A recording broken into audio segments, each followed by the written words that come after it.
I'd just like to welcome everybody and thank you for joining us here today.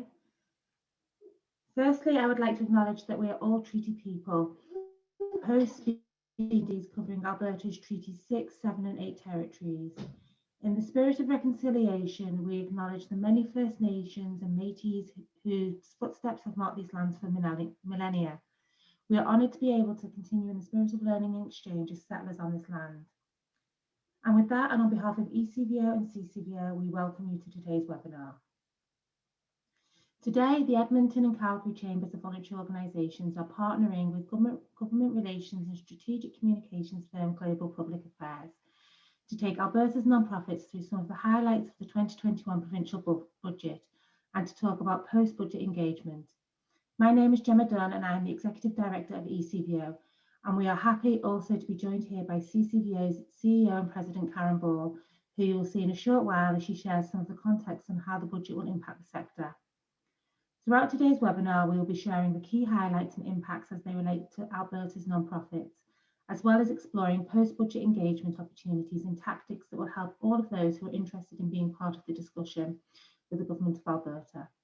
Following that, we'll be leaving some time at the end for Q&A with our panellists. So let me introduce you to our wonderful panellists from Global Public Affairs. We have Paul Whitaker, Jonathan Summo, and Melissa Carvella. So Paul has a tremendous amount of experience both in the public and private sectors, with over 35 years of experience providing strategic policy and communications advice. His expertise lies in a broad range of policy issues in areas such as economic development, resource policy, international trade, and regulatory issues. Paul has previously held senior positions within the Government of Alberta as Deputy Minister of Municipal Affairs and also as Deputy Minister of International and Intergovernment Relations. He also served as Deputy Secretary to Cabinet. More recently, Paul served as CEO for Alberta Forest Products Association, working directly with ministers, MLAs and mayors, as well as with industry CEOs to represent the interests of Alberta forest products and companies. With a background of service on several key boards in the province, Paul's experience goes beyond industry and government. He currently serves as Chair of the Board of Directors of the Capital Region Housing Corporation, an Edmonton-based affordable housing provider, is a member of the University of Alberta Board of Governors, and has served in the past on several economic development-focused boards and panels at the municipal and national levels. So welcome, Paul. Jonathan has more than 10 years of experience in communications and public relations consulting. Having worked in several provincial ministries of the Public Affairs Bureau and at the Legislative Assembly of Alberta, he is a skilled crisis communications and strategic planning advisor. During his time with the Public Affairs Bureau, Jonathan dealt with a number of high-profile public relation issues and crises, including working in the Emergency Operations Centre during the High River floods. During his time at the legislature, Jonathan has served as a press secretary and as a senior communications consultant. As a former journalist working in both print and radio in a number of different communities, Jonathan has a tremendous amount of experience in messaging to targeted audiences in an engaging and strategic manner. Jonathan also serves on the volunteer boards of the Art Gallery of Alberta and the Edmonton International Film Festival. So welcome, Jonathan. And last but by no means least, Melissa provides government and relations stakeholder engagement support to clients in the education, health and arts sectors. Prior to joining Global, Melissa works in various ministries of the Government of Alberta, providing issues management services as well as strategic advice around policy development, including a number of high-profile portfolios. Melissa holds a Bachelor of Arts in Political Science from the University of Victoria. Additionally, Melissa volunteers for the Age-Friendly Edmonton Initiative and sits on the organising committee of the Lawn Summer Nights Edmonton, an annual 4-night charity event in support of Cystic Fibrosis Canada. And with that, I'll turn it over to the team at Global Public Affairs. Well, thank you so much for that very kind introduction, and welcome this morning, and we'll go into this afternoon, to our webinar, which we've entitled Unpacking the 2021-2022 Alberta Budget. And I would say, so first of all, here are the three of us as the introductions were just made by Gemma. Melissa is going to be keeping track of questions that you may have as we go through the chat function, I think, or through the Q&A. I'm going to encourage, I think Jonathan's probably okay with this as well. I'm going to encourage that we not make this us talking to you for an hour and a half solid, that we make this a bit of an iterative process, a bit of back and forth. So I think we are happy to take questions as they occur, as opposed to waiting until the very end, by which time we've lost the context perhaps. So Melissa, feel free to jump in on questions as we proceed, and we will get underway. I would say, before I turn it over to Yanni, it's hard to think about it. We've all been paying so much attention to the budget. The budget dropped a week ago yesterday. I know it feels like it might have been a month ago for those of us, and I imagine all the people on the call were plowing through the budget in detail and have spoken about it, have met about it, have contemplated it. But it was only a week ago yesterday, and so I know we're immersed, but sometimes you sort of lose track of the fact that it's still very, very fresh in most members of the legislature's minds. It's still very fresh in the public's minds, even though we've probably taken ourselves well into it by now. So with that, I'll turn it over to Yanni. Thanks so much, Paul. So before we get started, just a bit about global public affairs. So we are a cross-country firm that is on the leading edge of government and public relations. We have offices in nearly every major city of the country, which positions us to touch sector organizations across the spectrum and at every level of government. Our experienced team with specialized and unique backgrounds come together to support organizations and companies, many of which are around the table here today, to tackle government and public engagement obstacles. Having offices in major hubs across the country allow us to keep our fingers on the pulse of key government decisions at all levels, which we'll take a bit of a dive into here today. So moving on into our webinar objectives for our time here today. When it comes to advocacy and engagement, it's important to look at the whole picture. A summary of the numbers are important to understand, but so is how we got here, and more importantly, where do we go next, and what do we do next? So it's important to remember that budgets are just estimates, and we'll talk a lot about that fact here today. Taking those line-by-line estimates are helpful as you move forward into the next stages of advocacy, but understanding how to use them is just as important. But we want to be clear here today that our role is just to talk about the budget analysis and best approaches to advocacy to move your priorities and organization forward. Paul, Melissa, and myself are not looking to insert our own commentary or opinions on the budget or our own personal thoughts, or to speak on behalf of your organizations or the sector. So just looking at our really brief agenda here, goal is to take a dive into the budget and the impacts it has onto the nonprofits and charitable organization sector. This includes the current political landscape that led us to the budgets and eventually was tabled, and why some of these decisions were made. From there, we want to talk about government's key priorities heading into this post-budget period. With the start of the legislative session and government's shift into the pandemic and economic recovery, we'll take a look at the key priorities and decision makers around the table.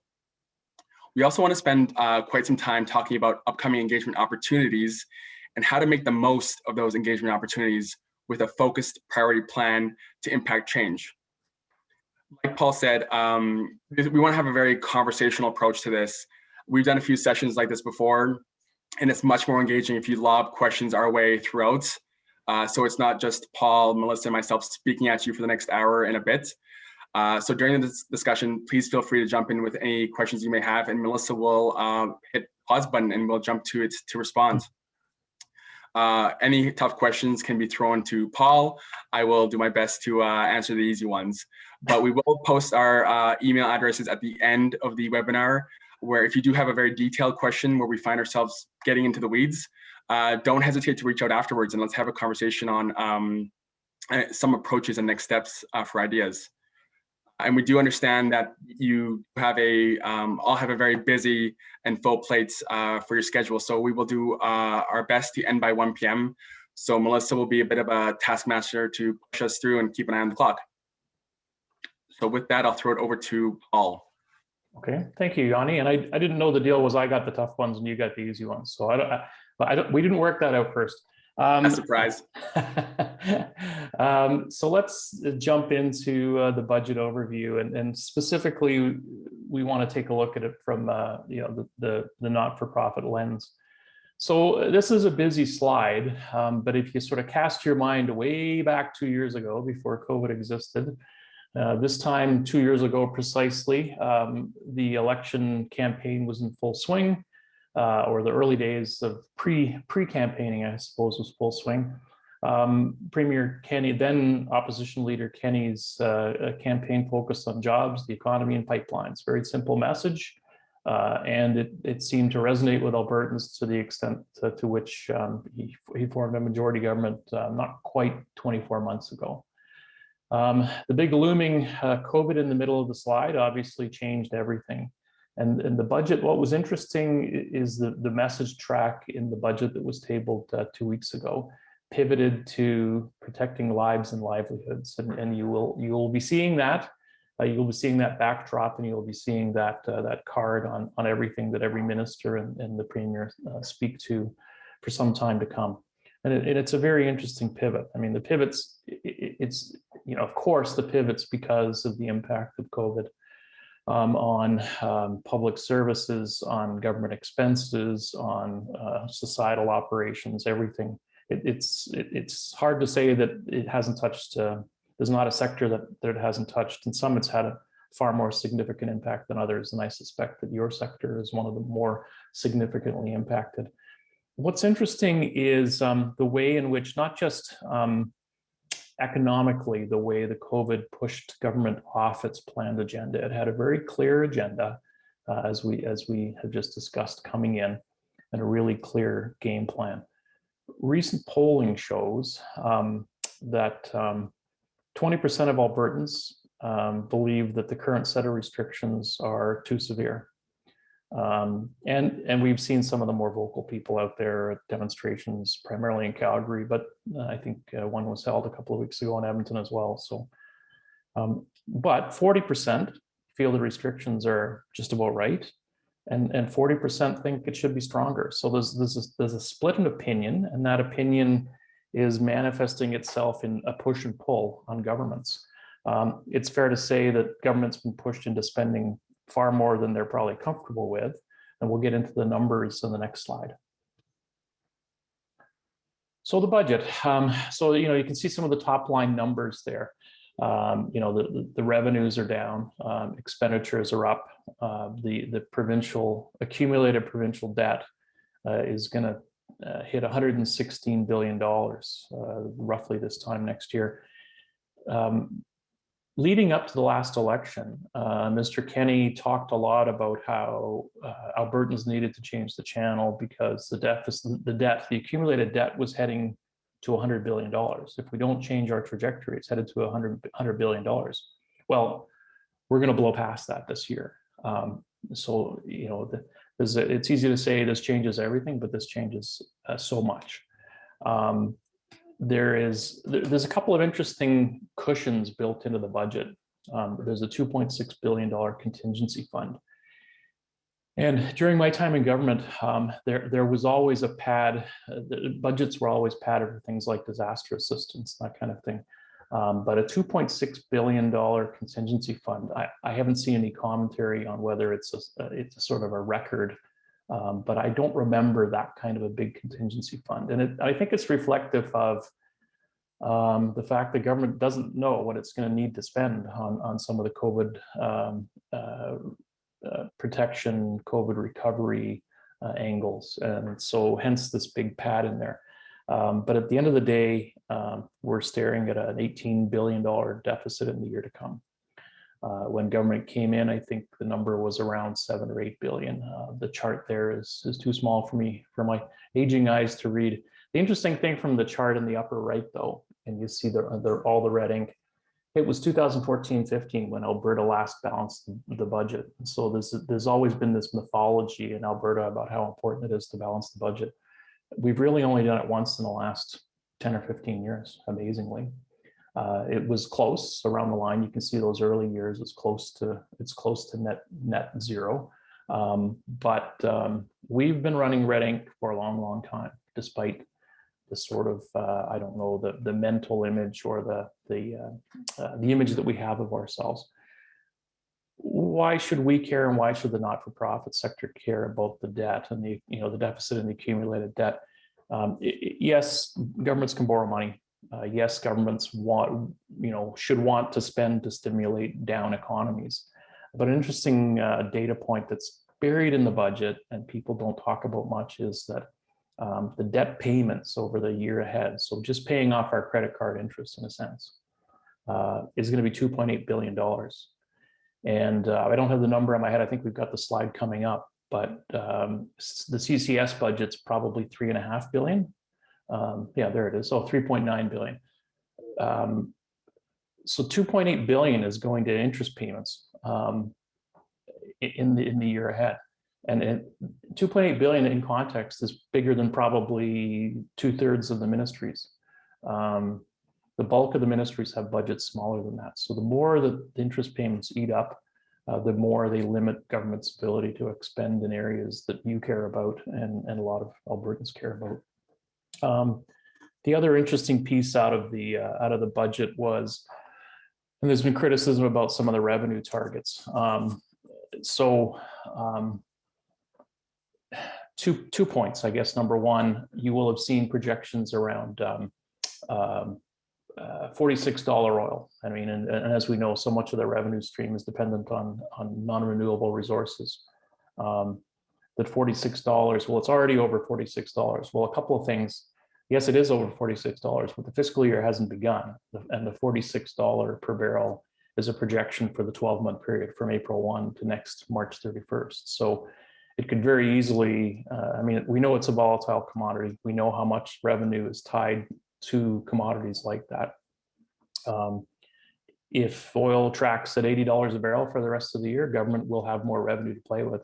But it's to a certain extent, it's firing a dart at a dartboard, estimating the price. I'm not sure governments of any stripe have nailed the number, and so much of their budget is dependent upon it.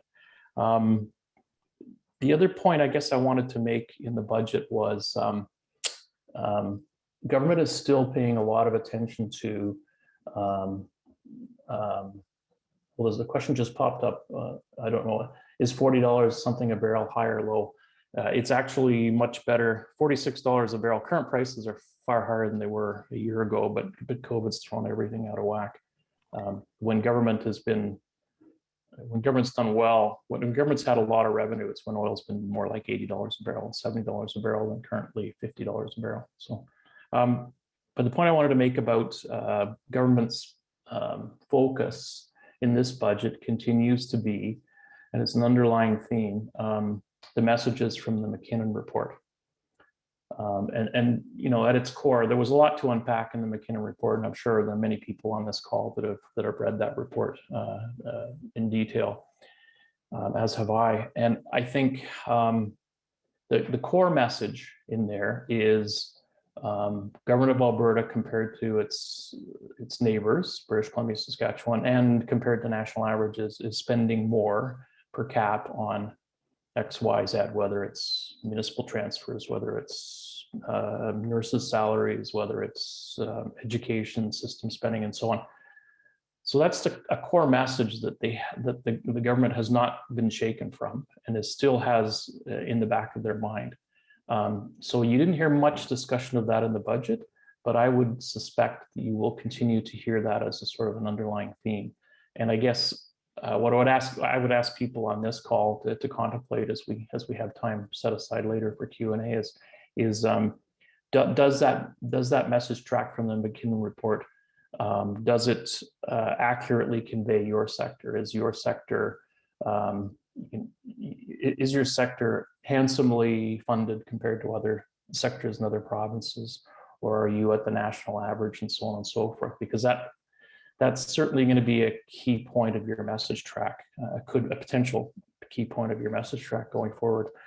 The other thing that we know coming out of the budget is that there will be, once vaccinations occur later this year, and we're hoping, we'll have fingers crossed it will happen sooner rather than later, there is a big pent up consumer demand out there. We know that there will be economic growth, but what we don't know is the size and scale and what that consumption will be. Will it be everybody flying off to Vegas for a weekend, or will it be people once they're employed again buying a new fridge, or going out to the local restaurants, or will it be all of the above?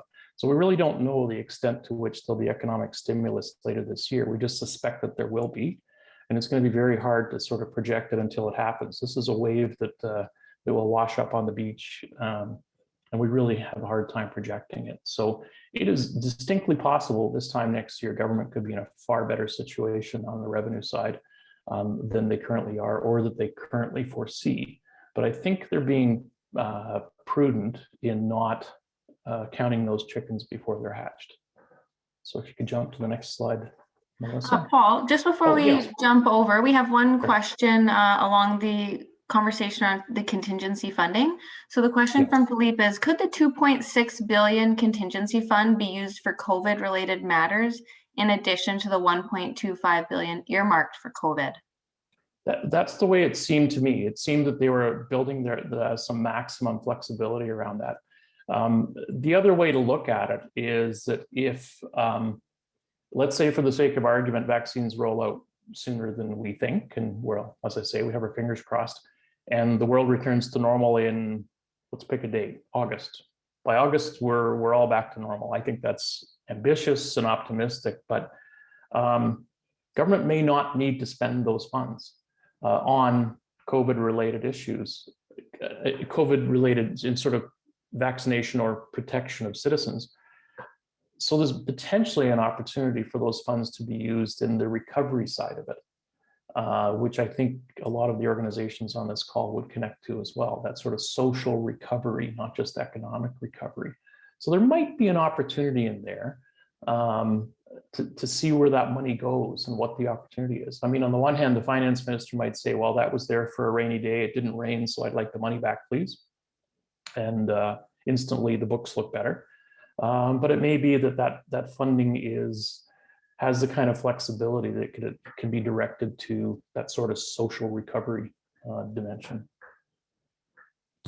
Community and social services, so just a snapshot of one ministry, and I'll turn it over to Yanni on this one. Yeah, so with Paul providing the overarching view, we'll take a dive into just some applicable ministries, just to give a sense of what Budget 2021 had in store. So there's no question that the community and social services sector has been hard hit by the pandemic and the economic downturn, similar to a few other sectors. Its own triple whammy also includes the impact to own source revenue, as charitable giving has also been impacted. But as we look at these direct budget numbers, what we do want to discuss and flag is that it's important to note that government's overarching intention is to pass the budget amounts. Once passed, government can move budget lines and numbers around, hence why the process is referred to as estimates, which you'll see in the shaded column in the middle.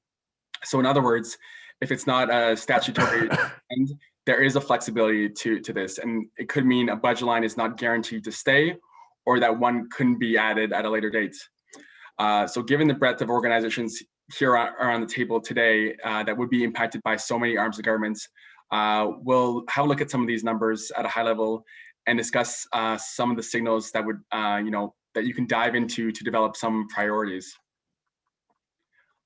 On to the next slide. Another one we also wanted to flag is seniors and housing, that also demonstrate, sort of holding the line spending with a slight reduction in some areas and a reduction with the Alberta Social Housing Corporation. It's important to note about holding the line terminology or phrasing versus decreases. As you can see with budget lines like this with community and social services and with seniors and housing, while there may be a slight decrease or a quote unquote holding the line on spending, some services are actually expected to deliver more, and essentially expected to do more with less, especially during a pandemic. This is sometimes referred to as compassionate cuts, where you'll receive the same amount of dollars for funding, but have a larger workload. It could also include eliminating positions through attrition. So it's something to keep in mind when you're analyzing budget lines. Could I jump in on a couple of things there, Yanni? Sure. Just a couple of points. So one, Yanni talked about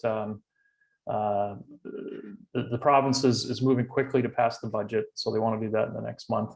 But while the budget's open in the sense that it hasn't been passed, the lines can't be changed. The minister can't decide in the middle of debate that a member of the opposition makes a really good point, and you know what, we'll scratch that line out and we'll change the numbers. They can't do that. Once the budget's tabled, the budget as presented gets debated and changed and passed. However, once the budget is passed, and Yanni used a really key word, flexibility.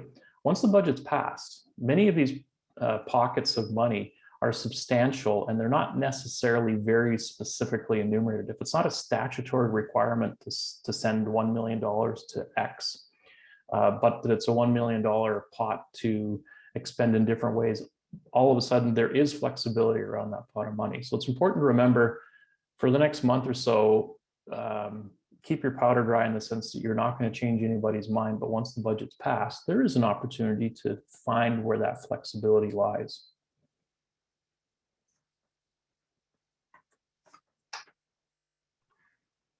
Over to you, Paul, for COVID-19 impacts.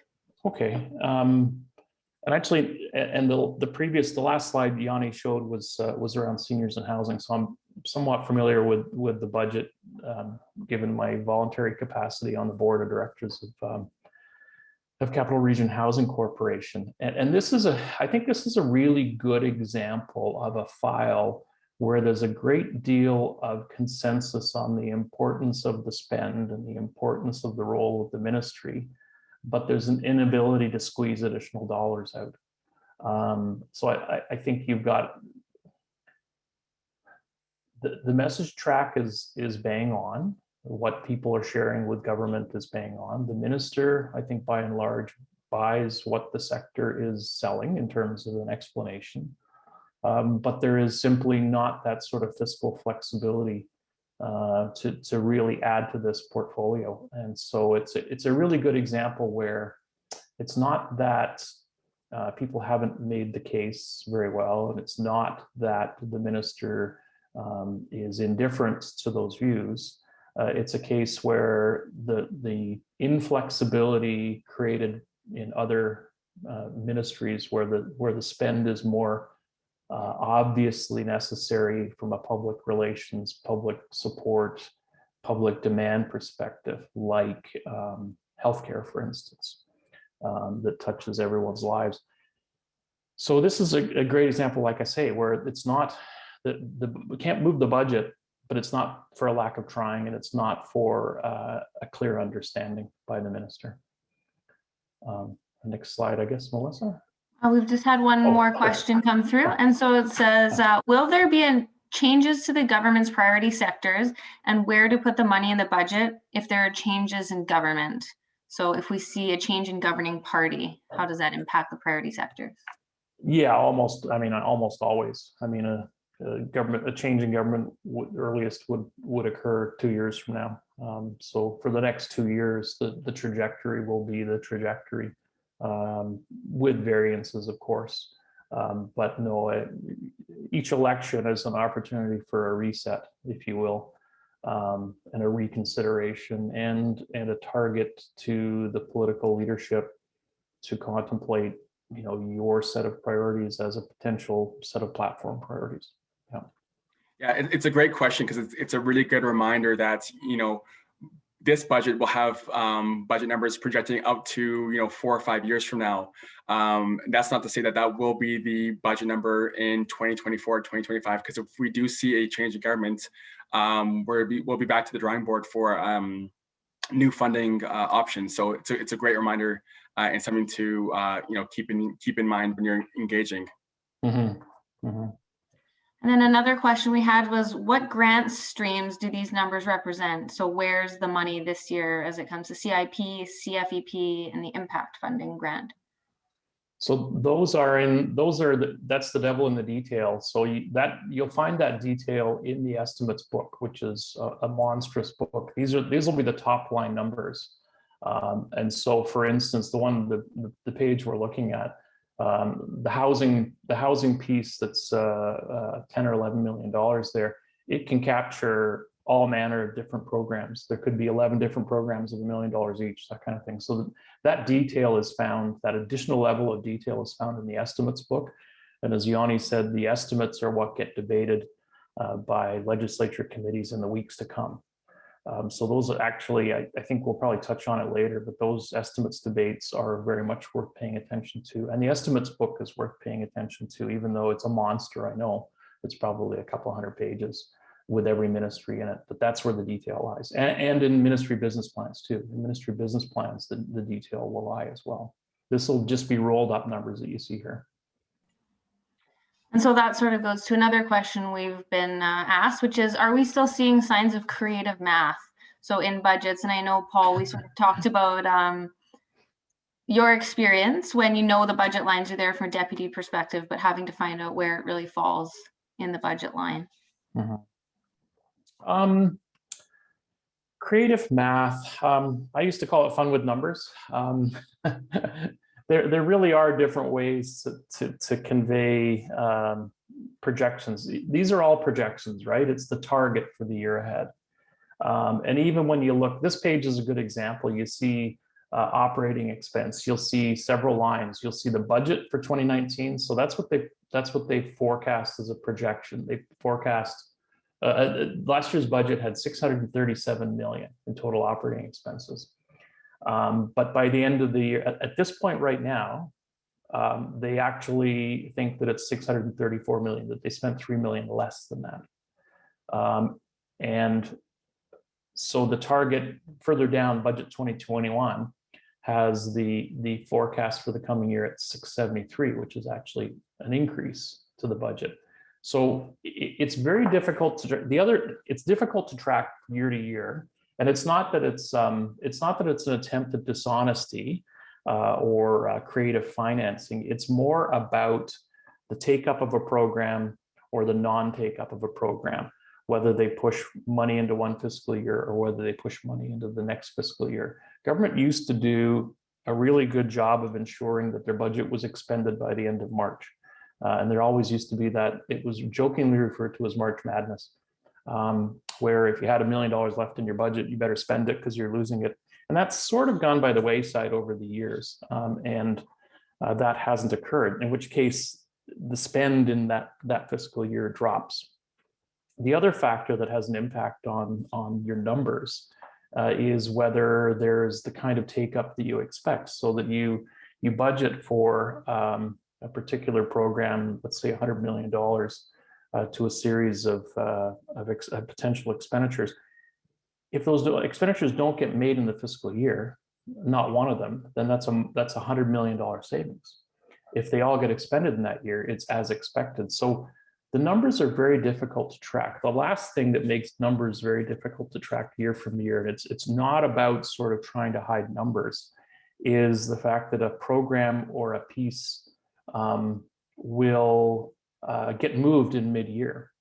So housing is a good example. Housing, when I was in government, I was Deputy Minister of Municipal Affairs, housing was under me. So I was technically the head of the Social Housing Corporation at the time. It now resides in Seniors and Housing. And I think in between, it lived somewhere else. So some of these files and some of these portfolios and some of these components get moved between ministries, sometimes in mid-year, if there's a restructuring of government.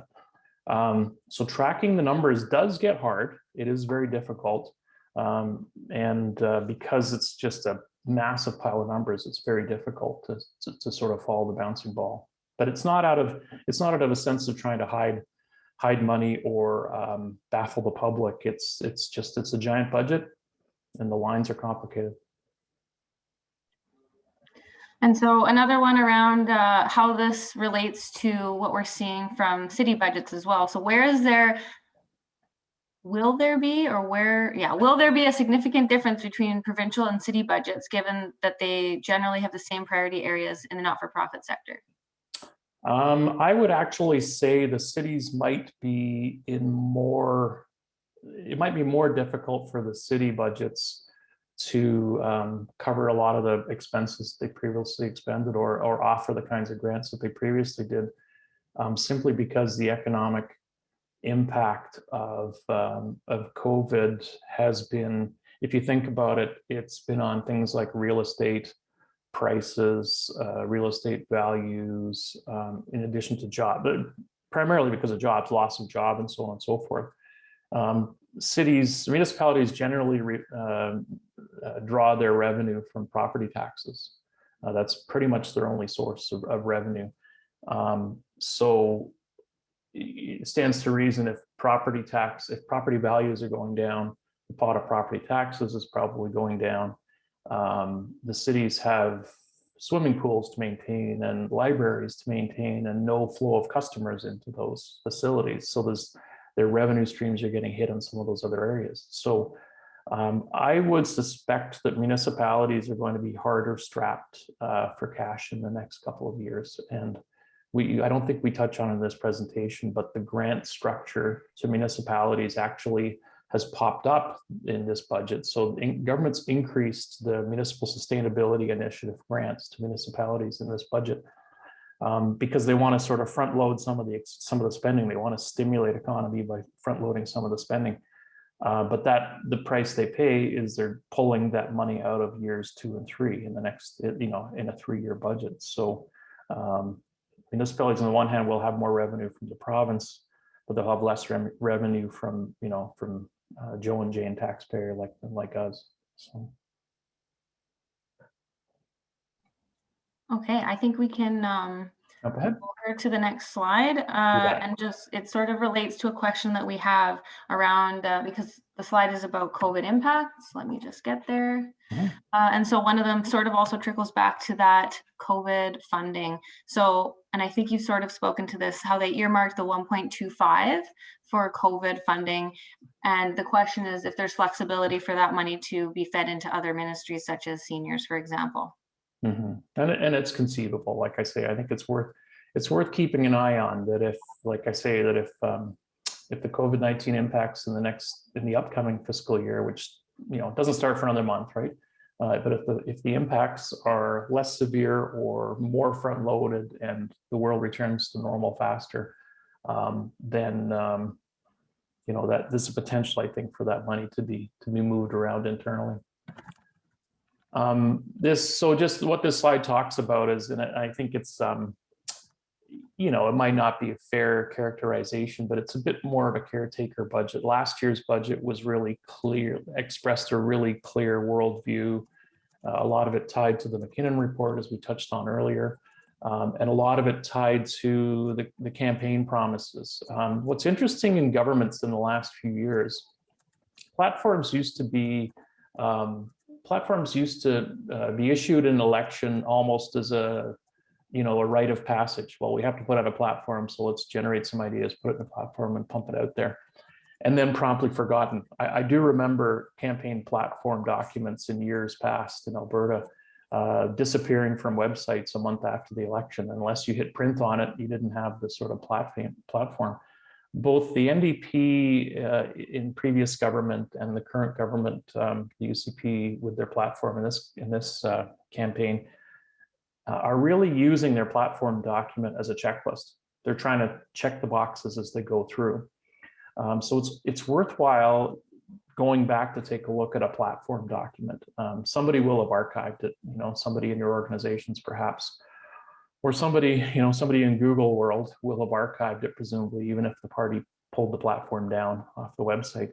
And it's often worthwhile going back to that for both the risk and the reward side. The risk side that if they haven't done something that they said they were going to do, and it's potentially detrimental to you, know full well that I keep saying when the world returns to normal, and I apologize for that, but when we return to a degree of normality and they get back to their platform document, and they haven't done initiatives, 7, 15, and 22, and any of those negatively impact you, know full well that they're probably going to get back to those commitments, and they're going to want to address them because they're going to want to go into an election saying, we checked every box. We did everything we said we would do. And now here's the platform for the next election. And this government and the previous government are very similar in that respect. They really want to be able to check those boxes off. The opportunity, though, is that if there's not something specific about your sector, it's not necessarily a bad thing. That means sometimes a platform ties to the government's hands so severely that they have to do what they promise to do. Is the platform, they got to deliver on it. If there isn't a platform commitment that affects your set of programs or your priorities, that's not necessarily a bad thing. Don't be concerned that you don't see yourself reflected in the platform, because it's a double-edged sword. It's both, it'll tie a government's hands, and it does it but at the upside, it shows you where they want to go. There's a point here about engagement opportunities are limited and difficult. I think what the last year has shown us, there were, in the past, it was pretty easy to get invited to a town hall, a public meeting, to get, to go to the legislature and watch question period in person, and ask to grab 2 minutes of somebody's time, a minister's time or an MLA's time, to talk about your project, your concern, that kind of thing. The Zoom world doesn't lend itself very well to that. It's much more static, and it's much more routinized and scheduled and so on. So it isn't as easy for you to get your views across. And those engagement opportunities, they tend to be so scripted. It'll be an hour, 2 hours. The minister may or may not be there for the whole thing. And it's so hard to read body language around that kind of a format as well. You can't really tell if your arguments or your issues are resonating with the person you're connecting with, whether it's an elected person or somebody from inside the public service. It's really hard to connect. And that makes it that much more difficult for groups like yourselves, but for all of us to get our message track across. Sorry, Paul, just to jump in, to your point about the challenges, of things being done virtually, one of the most important days that we would flag for engagement was budget day, because you would actually go in, hear the budget delivered, and get to mix and mingle in the rotunda of the legislature afterwards. You would have every single minister and their chief of staff in one room where you could kind of work the room and talk about your priorities. It was almost like speed dating, where you could spend 2 minutes with everyone you needed to and move on. So definitely, that's sorely missed this year in terms of engagement opportunities. But we will talk about a few other upcoming opportunities down the road. Yeah, that's a really good point, actually. I think that kind of engagement opportunity, and I'm sure there are people on this call who've been invited to those kinds of budget day opportunities or throne speech day opportunities, that kind of thing. I have stories to tell from both when I was a deputy minister and when I was with the private sector attending those meetings on behalf of my employer. And there were always, you will understand the people that deal with the file on a day-to-day basis will probably always understand the numbers better than a minister in the room or a deputy minister in the room or a senior person. And I had examples where I had concerns flagged to me when I was a deputy about how the numbers tracked and what that meant. And I remember you don't want to say, well, uh-oh, we messed up. But inside your head, you're going, uh-oh, we messed up. And so that goes back to the point about until the budget's final. Once the budget's final, you can go back and you can say, I think there's a mistake here. Did you actually mean to reduce this program by X? Or I thought you were on track to increase this budget by Y. You could do that live and in person only a year ago. And we will again in the future. But those opportunities right now, that makes it difficult right now to deal with those things. I would say there's something else another point that I wanted to make here before I moved on to the next slide, and that is it's important to pay attention to things like the quarterly reports. Alberta, to Alberta's credit, many years ago, Alberta sort of led the charge among provinces to be more transparent on the budget and how things were going on a quarterly basis. And so the finance minister has to table a quarterly update. It's usually 2 months after the end of the quarter. So the first quarter would be April, May, June. So he would have to table that report in September. And what's really important to those and why you should pay attention, and unfortunately not enough people do pay attention to those quarterly reports, is it is a snapshot in time as to where the government is, you know, in a 3-month window with respect to that budget, whether the numbers are better, whether they're worse. And it also affords an opportunity for them to flag. They do a lot of signaling in those. We know we're going to have to spend more on this, or we know we're doing well on that. And I don't think we all necessarily pay as much attention to those as we should. I think those are tremendous opportunities. Back to Yanni's point about flexibility once the budget's passed. Once that Q1 report comes in September, you may have a really good sense of how the numbers are or aren't lining up the way government expected, which opens a door for you to have a conversation. So do pay attention to those and do think about it.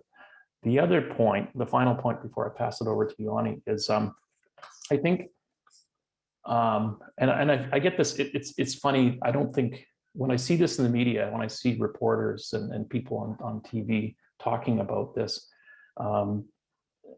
and the premiers sometimes fall into this trap too. Premiers yesterday had a joint Zoom call to tell the federal government that they wanted more money for healthcare. Well, it's the beginning of March and the federal budget hasn't been announced yet, but I'm going to guess it's going to drop in the next month.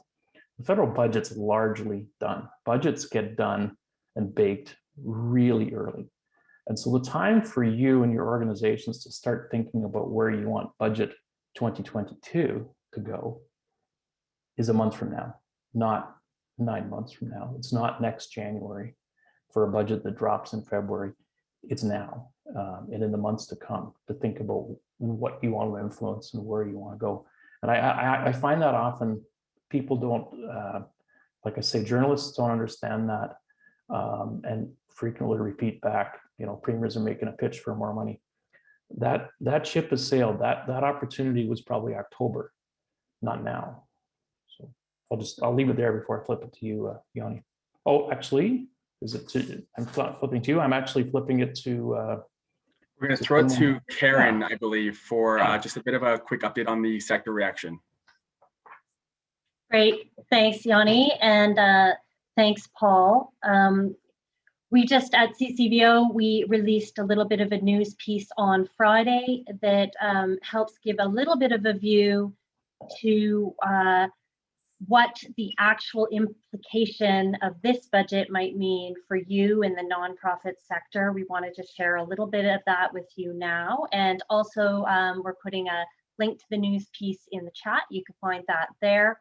ECVO and CCVO will be releasing at the end of this month a much more detailed look at where are the grant funds going, where are the program funds going in key ministries that affect the nonprofit sector. And as Paul and Yanni have been so good to sort of illustrate, this is a tome, this budget, and there are many different indicators to look at, not just budget to budget comparisons, but budget to forecast comparisons, etc. And so it takes a little bit of work to do that, but let me give you the first blush. So if I could get the first slide, that would be wonderful. Thank you. So just very quickly, this budget has 3 key pillars of pandemic response that drive how those expenditures are being allocated right now. And let me just give you a quick brush on where I think this might, or we think this might affect the nonprofit sector. So the first main focus, obviously, economic recovery, talking about infrastructure investments as a key way to kickstart the economy, these capital investments that can kickstart the economy. That looks like what they're forecasting right now or proposing is just under $21 billion with a B over the next 3 years. So a lot of that is already committed, large infrastructure projects that you might be aware of. Some of it is capital maintenance and renewal budgets that previously were 10 years long, being sort of constricted to 3 years long. But of course, within that infrastructure investment, there will be infrastructure capital dollars for projects that are shovel ready, that can get going and get invested in the next 3 years, and particularly for projects that are also bringing in money from other orders of government, so federal money, et cetera. So if you have already an infrastructure project and are seeking federal support, you might find something out of the economic recovery kind of trajectory of this budget. The other is investment attraction.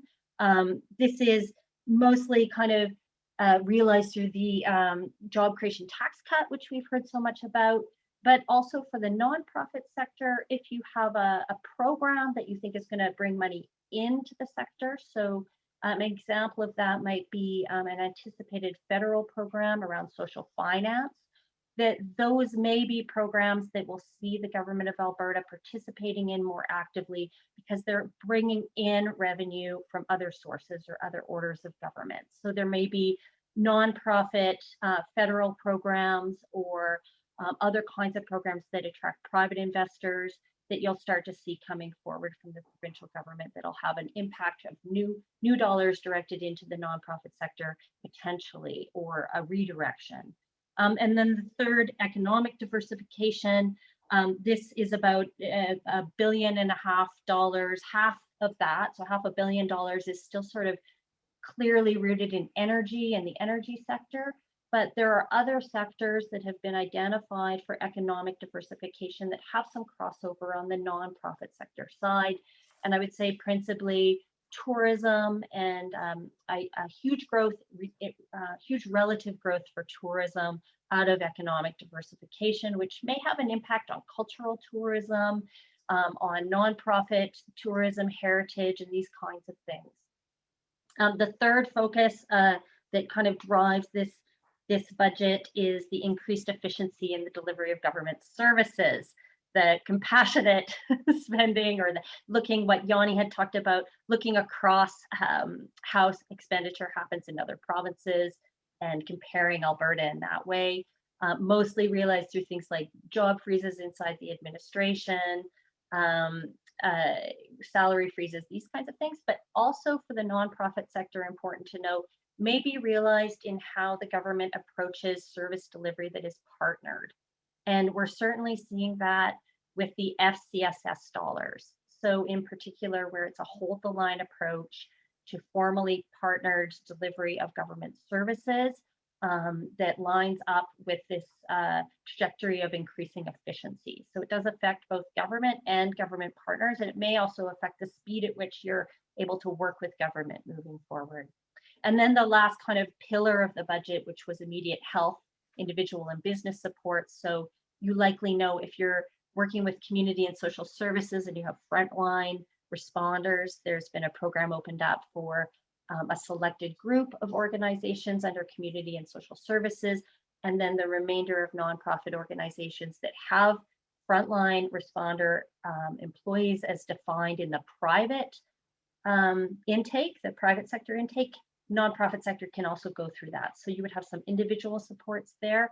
And then of course, the nonprofit sector has been eligible to apply for the business supports as they exist related to COVID. And if I could just move to the next slide, just give you a quick sense. So I think we've addressed a lot on this webinar today about how difficult the budget is to kind of get comparatives and what we're looking at. Sometimes it's apples to oranges.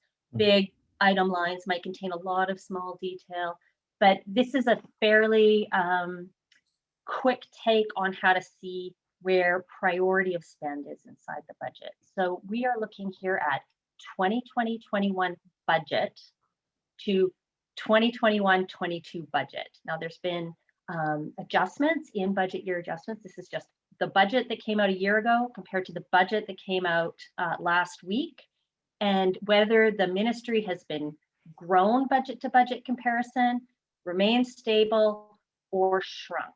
And what's interesting to us at CCVO, and we think to the sector at large, is that most of the ministries that deal most directly with our sector are at the top of this chart here. And you can see the the story is, it tells itself in that this is a sector that is being asked to hold the line for the most part, even though we know implicitly that we are also a sector at the front line of pandemic response. And even though we know that we are also a sector that has seen a diminished return on earned revenue and fundraising, et cetera, we're being asked to hold the line, or we're seeing decreases.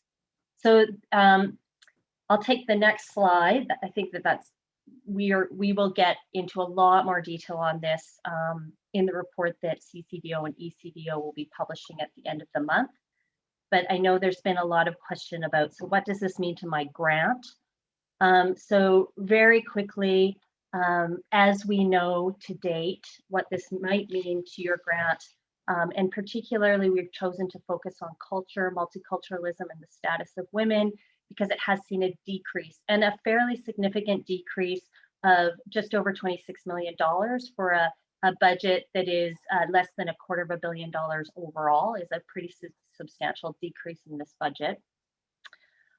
So the Community Facility Enhancement Program, if you've accessed this program in the past, you know this is for community-based infrastructure capital improvements. It sits at $18.5 million, which is a 15% reduction from the 2020 forecast. So we've seen this budget slowly being reduced over the last couple of years. That trend seems to be continuing here. Community Initiatives Program. This is a really tough one to get into the detail on because it can often be a catch-all for other kinds of programs and services that the government may add or subtract, and it holds a lot of granting. So it is the CIP grant, but it is also, for instance, where the Culture Days funding comes from, or where some Indigenous relations or program funding may come. So it's a fairly dynamic group of funding. Sits as, according to this budget, is $37.1 million. It saw an increase in COVID-19 related program investments in 2020, although the budget for 2021 shows a decrease of $4.8 million from the forecasted spending. So what does that mean? That's a lot of words. It means we're still trying to figure out exactly where the moving parts of this budget are. So we invite you to read the full report at the end of this month. That should give you some clarity on CIP beyond what we know at this point. And then other initiatives, this is traditionally money that a minister might have at their discretion. So $2 million, it's good that it's there at all, but it has really been gradually decreasing over the last 2 years. And then finally, there's been a new program, the Stabilization Program, which you may be aware of. It's for sport, recreation, and cultural facilities, $15 million in one-time funding. For if you're a facility operator that has been selected, it is to offset the cost of your facility. And then if you're in that sort of sporting world that doesn't receive any direct operating funding from the government right now, which could include some privately owned sports leagues, then that money is there for you for programming and things of that nature. So I think this is what we know for now. The news release has been put into the chat. We would invite both ECVO and CCVO, invite you to follow our newsletters if you are not already, to be informed about when the fulsome report at the end of this month is released. That'll give you a little bit more detail on this, but we didn't want to leave you without at least teasing a little bit of what we know to date, to give you some indication of where we're sitting in the budget and where we think we're headed. So I will pass it, I think, back to either Yanni or Paul, whoever first talks, to take us forward for the rest of the session. Thanks. Thank you, Karen. I think it's to me. And before we just jump into engagement opportunities, I thought, so I saw the news release and you reproduced in the news release commentary, you reproduced some polling data, on the views of Albertans. I think we're just getting into engagement now, but really smart is using that sort of, it's not Karen saying this, it's a polling company saying this, and it's Albertans saying this. So I thought that was actually a pretty deft touch and the right way to sort of use other voices to amplify your voice. So just turning to engagement opportunities, I want to run through this slide really quickly. I think this is just, you look out at the weeks and months ahead. So, the vaccine rollout is gonna the wave of vaccines are gonna hit when they're gonna hit, and I'm optimistic that it'll be sooner than we think. we'll have a federal budget in the next month or so, and it's important to note that I don't think they dropped a full budget last year. They were ready to do so when COVID hit. So this is going to be pretty important. The legislative session is anticipated to run until roughly May long weekend, and they've got 19 pieces of legislation that they flagged that they want to get through. So they're going to be pretty busy. This is also a likely federal election year. The feds are operating with a minority government, so it can theoretically happen at any time. But current polling suggests that the prime minister is pretty popular right now with Canadians, and they may just maneuver an election to occur in the next few months. My betting would be on something like June, but I've been wrong in the past, and I will be wrong again. But fixed and for certain is the Alberta municipal elections this October. So what you're going to see is you're going to see a lot of people solicitous of your views or willing to listen to your views, and a lot of people with whom you can engage, if not at the provincial level, the typical folks that you would engage with. There will be no end of municipal candidates that want to talk to you and or federal candidates that want to talk to you and so on. Over to you, Yanni, on the stakeholders. Great. Okay. Building off of that, there will be, to Paul's points, a great opportunity to share your priorities as an organization with a lot of these pillars. And from an engagement perspective, there are three main pillars that we are hoping to consider for today's discussion. Political, public, and proxy. So for each pillar, your approach and messaging will need to be targeted and strategic. And we'll talk a bit about targeted messaging shortly. But it's really important to understand that key messages with ministers or MLAs will look a little different than key messages to targeted local community leaders, coalitions, or municipal leaders. However, the ask will look somewhat the same. When it comes to the political pillar, Paul mentioned, some great, great pieces to use, like the quarterly updates, business plans, budgets. These are great things to use when you want to find common goals, shared outcomes to form your key messaging when you outreach to these stakeholders. We did include opposition under the political pillar. It's it comes up every couple of years on when is the right time to engage opposition. We'll chat about that shortly here. But they do play a critical role when it comes to the political pillar, and messages should be brought forward to them to bring awareness about specific issues. When it comes to the public pillar or the departments, again, aligning with the business plan and service levels decisions are really important too. The deputy ministers are at the highest level of the public service for the ministry, but it's important to remember the importance of assistant deputy ministers one step below as well. So when it comes to a specific grant, assistant deputy ministers are likely the best place to generally start to build off that conversation when it moves up to the political level. And it's a good idea to communicate up and down. So letting the minister know that you've met with an ADM or intend to have this discussion with the DM and vice versa will help you out. Also flagging the proxy group as well. There's an opportunity to leverage community leaders to augment your message as well too. There may be an instance where you are unable to take on an issue head on or advocate publicly for or against some of these budget decisions. So as a network, you have a strong connection with other levels of governments, community leaders, and other coalitions. So it's important to engage with them to highlight shared goals and opportunities so that they can help you move the needle as well. Paul did mention the upcoming municipal election. So that will be a great time to engage with some of the potential candidates that are in the running, where you're not choosing a racehorse or putting all your eggs in one basket, hoping someone is the outcome with the winning mayor, but just informing all candidates on what you are focused in on, come post-October. To the next slide, just a conversation on effective messaging versus common pitfalls. We talked about those three pillars, but how do you craft an effective message to reach out to them? Building on that advocacy do's and don'ts. Too often we hear stories of organizations pitching governments without knowing what their ask clearly is. If you talk to a board of 10 members, there have been times where you can ask them what their number one priority is, and you can get 10 different answers from the 10 different members. So ensuring that you have a defined ask with a consistent message is absolutely paramount when you reach out to any one of those 3 pillars. And if you are going to meet with governments to build a relationship and you don't have an ask, that's okay too. Just if you want to raise awareness of your organization, reaching out to build those bridges is definitely suggested. And just start the conversation off with, we don't have an ask, but we do want to meet you and tell you about our priorities. Secondly, especially with this government, we've seen a request to hear solutions when issues are brought forward. So there is an opportunity to be part of the policy conversation. Around this table, there's a lot of experts in their field. And so there is a great chance to serve as that advisor role when you do reach out.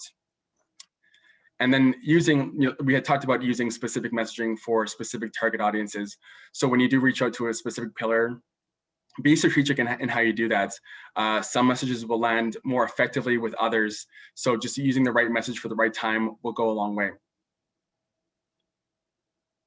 And Paul, over to you for some common pitfalls for messaging.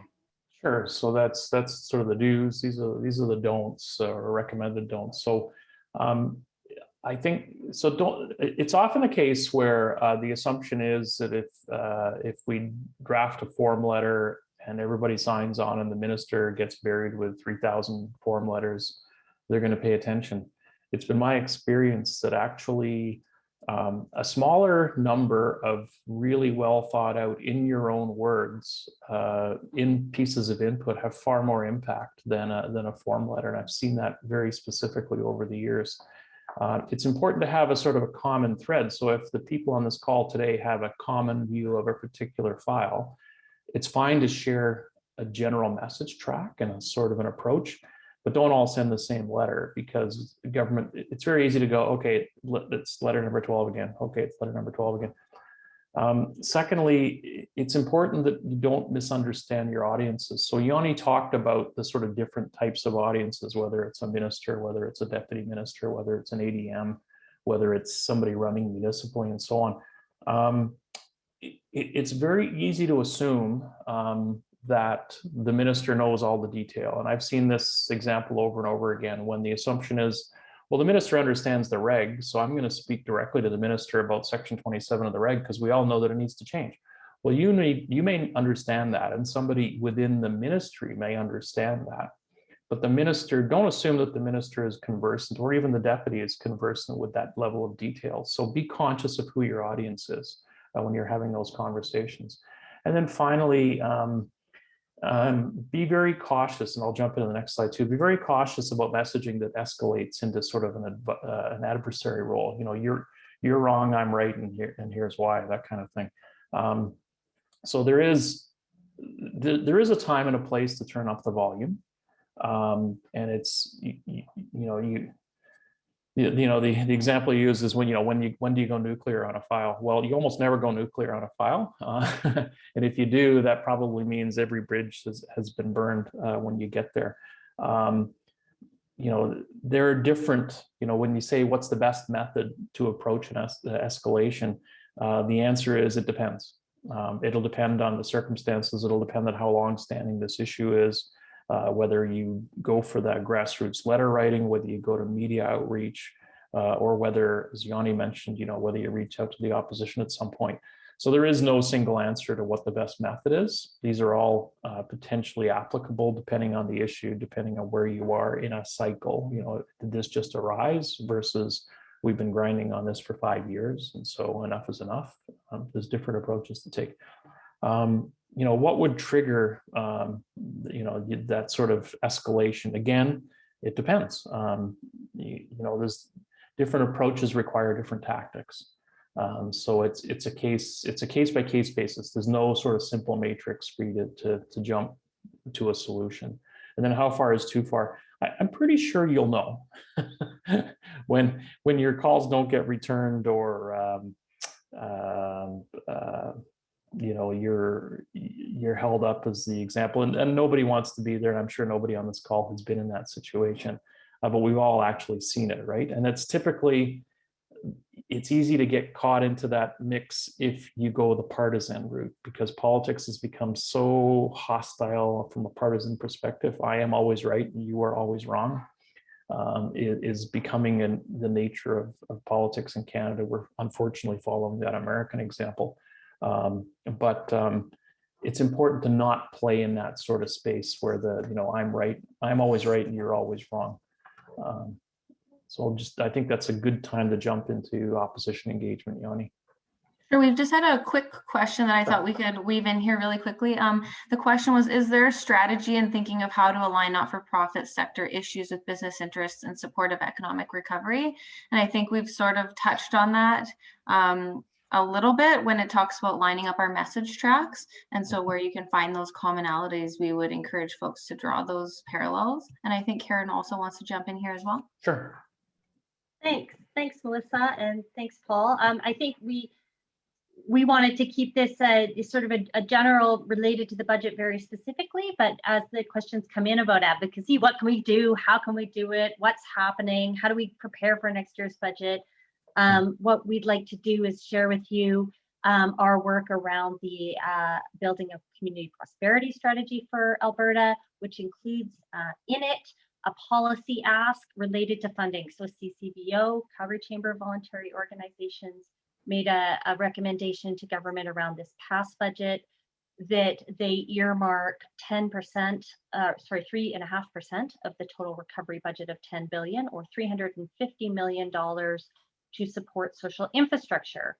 If you want to learn more about that, we will put a link in the chat to the community prosperity strategy work and the work around social infrastructure. And I can also let you know that in the coming months into April, we'll have a more publicly focused advocacy campaign happening around that. And we will invite you all to join us to make a little bit of noise here about how the sector can be best supported and in turn support community and community prosperity moving forward. So look in the chat for that, and thanks for the opportunity to give a little pitch out for it today. Thank you. Yanni. All right, so just on to opposition engagement. Just looking at the time here, we'll move through the last bits fairly quickly here. But Paul did mention about the importance of staying out of the partisanship fray. I think that's really important when we consider how to approach and engage opposition, especially if you are, it's interesting to see the divide between Edmonton and Calgary. If you are based in Calgary, chances are your local MLA is actually going to be in government or in the government backbenches. If you're in Edmonton, not the case. That your chances are your local MLA will be in opposition. So in terms of the question on when is the right time to engage opposition, I think it's always okay, and you feel allowed to and empowered to engage with the opposition, because your job is to keep the legislative session informed of your priorities. So reaching out to them, especially if it's your local MLA, as an FYI on what you're focused on for your priorities is definitely acceptable. You need to be able to work with the government of the day, we often say, where we don't know where, come cabinet shuffle or come a government change, we don't know where folks will land. So it's really important to build strong relationships across the aisle and with the backbenchers as well too, because one person, you may write them off as not important, but they may be the minister of your of a very applicable ministry that you need to work with come very soon. So the importance of building positive bridges with all MLAs and all elected officials is really important.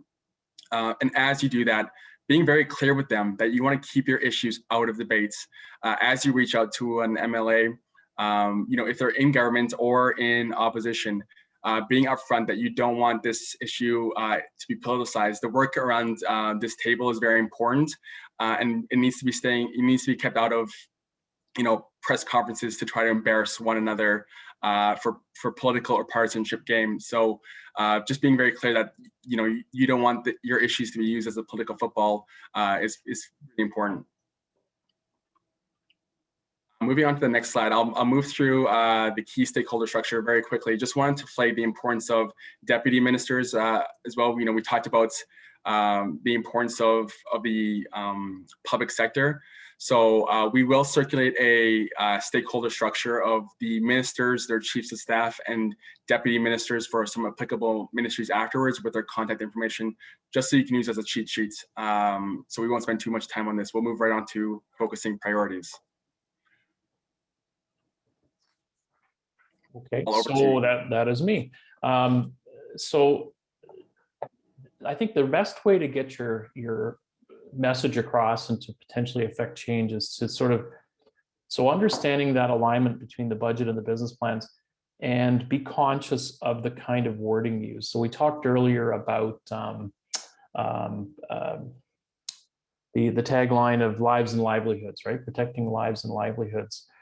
It strikes me that the kinds of organizations that are on this webinar today play very much in this space. You work closely to protect the lives of Albertans and the health and the safety of Albertans. You also help people with the tools necessary to have a productive livelihood. And so think about when you're sort of conveying your message track, think about how you can use the wording before you to align your pitch back to government. And so governments take a lot of time to contemplate how they frame this, and reflect this back to them, talk about that. The coming legislative session, we're expecting that Freedom to Care Act. And I noticed, I read a piece that you had done last summer on this, and you talk about one of the risk factors for existing organizations is that it's going to create potentially explosion of new organizations that are going to pop up. Be conscious of the fact that the provincial government's fixated on red tape reduction, reducing overlap and duplication. Think about ways in which you could convey your message track to that kind of a goal. Creation of all these new bodies is a duplication and overlap risk. So you sort of contemplate how to frame it in the kind of wording that they're using. And also be conscious of staff and cabinet shuffles. So Yanni touched on it earlier. It's great to have a really good and productive working relationship with Minister X, but a shuffle a week from now could turn them into the Minister of Transportation, and you've lost that great ally. So be conscious of building bridges be conscious of the sort of changes, what the impact of the changes could be, and building bridges with other folks that are out there. I'll jump to the next slide if we could. And the questions that you should be sort of asking yourself, where are the areas of alignment? I mean, yes, you may not be necessarily happy with the outcome of the budget reductions, et cetera, but where are they trying to do what we're interested in doing? Where are we aligned? And let's focus on those from a positive message track perspective. Is there a way to spread funding out or move funding around a little bit, like we talked earlier? If that contingency fund isn't all used up for its intended goal, is it movable within a budget? Or can that funding be spread over a different period of time? And then, the old strength in numbers kind of thing you need to ask yourself, is this something that we as organization X should be carrying by ourselves? Is there another organization, or are there 10 other organizations that have a very similar approach, and should we put our message track together? It's very easy to get focused on your very specific issue, but if it aligns with others, and I know you've thought this through before, and I know you're probably sort of work together a lot, but do contemplate when the best time to go as an individual is, when the best time to go as a sector is, because it will differ from time to time. And so I think those are sort of key questions you should probably ask yourself. I'm sure you are, but always sort of pause and ask those questions yourself. And Paul, I will just quickly jump in on the engagement piece for impacting change and determining your priorities. You want to play the importance of your local caucuses. So government caucus, they're large, 60 plus MLAs. have specific region caucuses as well too. So if you're based in Edmonton, engage with the Capital Region Caucus. And if you're based in Calgary, engage with the Calgary Region Caucus.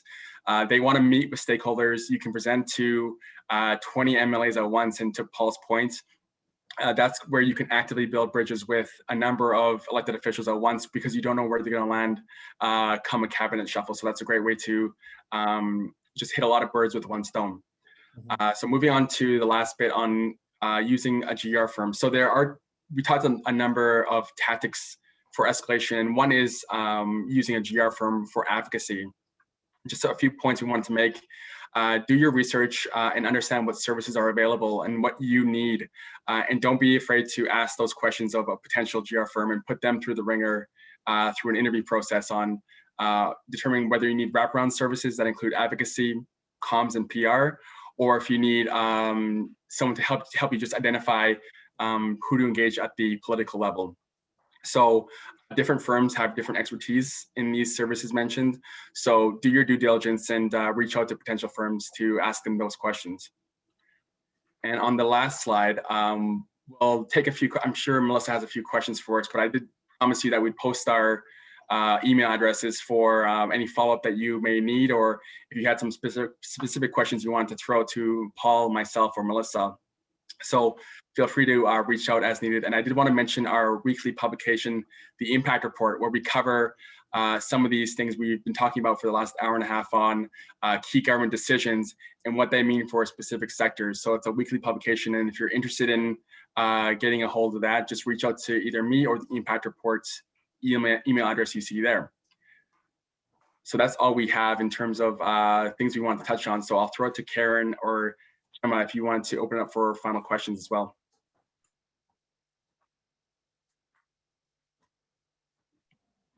I do have one question here. Is NPO social enterprise development something that you could imagine the UCP being interested in as contributing to economic recovery? I think that connects to, the comment that I made that the budget focus being around lives and livelihoods. I think the extent to which you can connect your goal with that broader government goal of protecting Albertans and protecting Albertans' jobs and incomes and so on and so forth, the extent to which you're able to connect that in and of itself, it may just be treated as an interesting idea.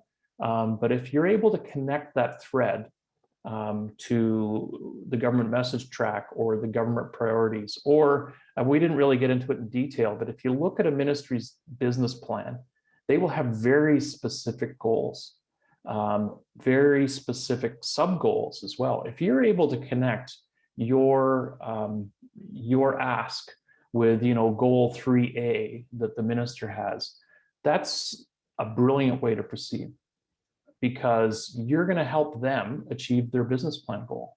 You have that opportunity to do that. So do pay attention to that individual business plan. I know it's a bit of a grind, but it's worthwhile paying attention and contemplating how you can connect to it. You're just helping government help themselves, right? But you're in the process, you're getting what you want delivered.